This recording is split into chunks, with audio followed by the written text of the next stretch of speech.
Je souhaite la bienvenue à tous les nouveaux piégeurs qui ont réussi leur cours PESCOF et qui se méritent la lettre P sur leur carte. Vous faites partie maintenant de la grande famille des piégeurs d'animaux à fourrure. Ce que je déplore un petit peu des cours, cependant, c'est qu'on focus beaucoup sur les techniques pour attraper les animaux, mais un petit peu moins sur la réglementation. Parce qu'il y a des petits points de règlement au niveau de la loi qu'un piégeur peut souvent s'égarer là-dedans et puis se trouver un peu mal pris. Alors, c'est sûr que j'embarque pas sur les quotas d'animaux, par exemple, qui, selon les unités de gestion d'animaux à fourrure, peuvent varier. Entre autres, les lynx du Canada, qu'il y a des UGAF, que je peux en prendre 2, d'autres 3. Non, je ne veux pas entrer là-dedans, ni sur les dates d'ouverture. Mais ce que je veux vous amener, c'est 3 petits points de règlement ici qui peuvent porter à confusion quelquefois, juste pour un peu débroussailler le tout. Entre autres, l'utilisation des appâts. Hein? Ici, j'emmène toujours de la charogne avec moi pour appâter en toute saison. Des petits morceaux de rat musqué, des petits morceaux de castor, etc. Mais quelquefois, hein, vous savez, je serais tenté au printemps d'attirer, de me faire une bombe puante pour attirer les ours, puis je vais y mettre du poisson. Ah, du poisson qui a malheureusement un peu desséché dans mon congélateur, des vieilles truites de l'été précédente, bref, vous voyez où ce que je veux en venir, même si c'est pas supposé qu'on gaspille du poisson, malheureusement, ça arrive.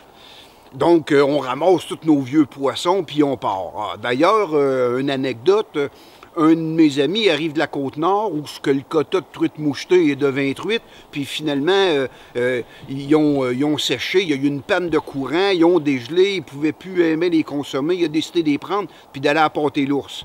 Mais il appâte l'ours dans les cantons de l'Est. Vous me voyez venir? Oui. Dans les cantons de l'Est, le quota de possession de truites mouchetées, c'est pas de 20 comme sur la Côte-Nord, d'où il provenait, mais bien finalement de 10.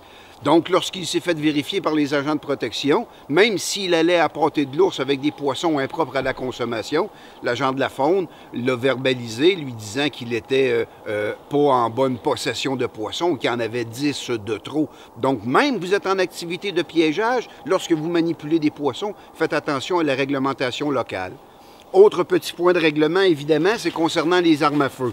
Lorsque le piégeur, par exemple, veut abattre un loup, un coyote ou un ours dans son piège, il se traîne une arme à feu. Mais attention, ici, ce n'est pas de la chasse. Si vous voulez chasser, n'oubliez pas que ça prend votre dossard et ça prend votre permis de chasse sur vous. Mais si vous êtes un piégeur, vous n'êtes pas en activité de chasse, ici, il faut véritablement prouver à l'agent de protection qui vous vérifie que vous n'êtes pas en activité de chasse. C'est-à-dire l'arme n'est pas chargée, l'arme est souvent remisée dans son étui.